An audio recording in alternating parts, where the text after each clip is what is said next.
Saya ingin bersama dengan saudara Khairul Arifin Muhammad Munir pula. Beliau merupakan pengurus kanan penyelidikan Institut Darul Ehsan. Assalamualaikum Encik Khairul. Terima kasih kerana sudi bersama dengan kami. Kita bercerita kali ini ialah Prabowo Gibran mendahului persaingan Pilpres di Indonesia. Apa yang kita boleh lihat daripada kemenangan ini? Apa bentuk politik baharu di Indonesia? Kerana kita melihat kepada Indonesia itu, kalau kita kaitkan dengan Pilpres, kita melihat kepada reformasi 1998, bagaimana mereka sangat sedaya upaya menegakkan hukum dan juga melihat kepada ingin jadi juara kepada agenda reformasi dalam pilihan raya dan juga calon-calon yang mengetengahkan dan juga ingin membawa negara Indonesia itu jauh ke hadapan lagi. Tapi dengan pemilihan Prabowo yang mungkin terpalit dengan beberapa tuduhan penyalahgunaan kuasa dan sebagainya oleh kem Jokowi juga. Bagaimana kita melihat keputusan yang dilakukan oleh rakyat Indonesia ini? Realiti sebenarnya apa?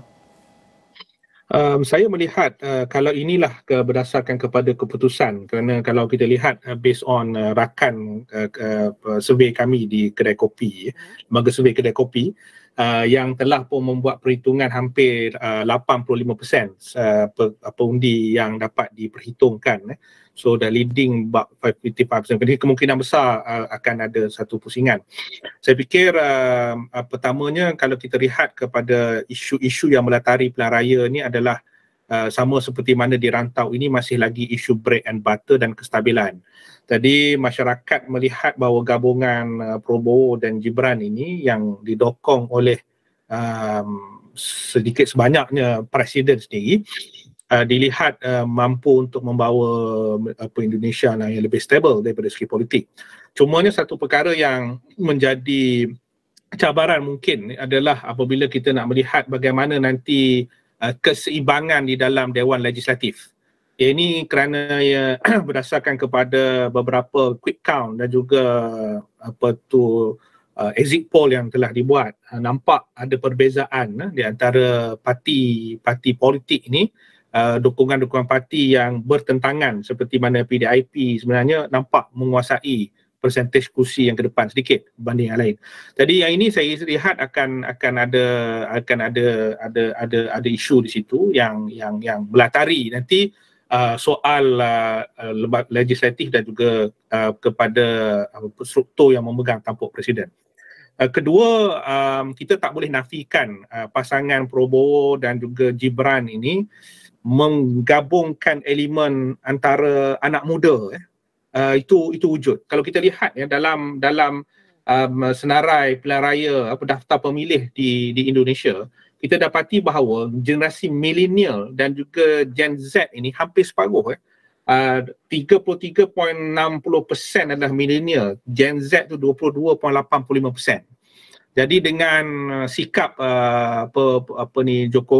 Prabowo yang santai, memapar ke pula Gibran yang anak muda dalam hal ini, saya rasa itu memberi satu daya tarikan khususnya kepada generasi muda. Sebab pastinya dalam mana-mana election untuk mempertahankan status quo, kerana Prabowo dan Gibran ini dilihat sebagai mewakili asas kepada status quo. Tetapi dalam politik di Indonesia kita lihat bahawa sosok mereka berdua ini yang boleh masuk kepada kawasan-kawasan yang terlalu lokal, seperti di kampung dan sebagainya. Sebab kita dapati bahawa berdasarkan kepada quick count, kebanyakan kawasan Prabowo dan Gibran memenangi 20% undi. Itu sebabnya daripada awal di peringkat kami dari rakan-rakan pendidik, kita melihat bahawa bila berlakunya suasana tiga penjuru, dia boleh jadi dua keadaan. Satu keadaan beginilah, bila suatu tiga penjuru, dia perlukan undi akan pecah dan akhirnya akan membawa kepada suasana sama ada mudah untuk satu putaran ataupun sebenarnya dia akan membawa ke kedua putaran, seperti mana pilkada pilihan raya Jakarta dahulu ketika Anies menjadi calonnya, berentak dengan calon pilihan presiden juga ketika itu, masuk dua putaran dia menang.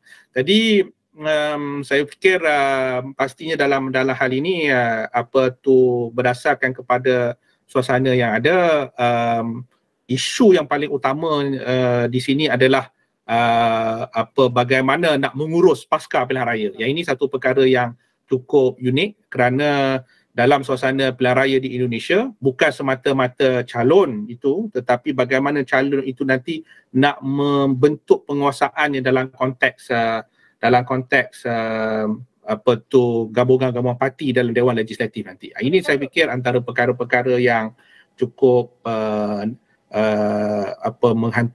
mencabar, khususnya apabila kita nampak wujud isu-isu yang berkaitan dengan komplain-komplain berkaitan dengan penyelewengan ataupun isu-isu pilihan raya yang berlaku. Saudara Khairul, namun demikian saya bersetuju bahawa asasnya adalah masyarakat mahukan kestabilan, bread and butter itu penting. Nampaknya mereka yakin kepada calon paslon gabungan kedua ini lebih menjelah khususnya di kawasan-kawasan luar daripada kerangka bandar seperti Jakarta dan sebagainya. Saudara Khairul, saya ada 1 minit je berbaki, tapi mungkin dapat lihat apa kelebihan yang ada di Indonesia untuk digabungkan parti-parti dan juga pembentukan kabinetnya nanti. Kerana inilah peluang untuk seorang presiden dipilih itu melakukan rekonsiliasi dan juga merapatkan parti-parti yang terpilih dan juga memilih pakar-pakar yang terbaik untuk menganggotai kabinet mereka. Bagaimana itu sebenarnya satu kelebihan yang ada kepada seorang presiden Indonesia untuk mendamaikan politik di sana?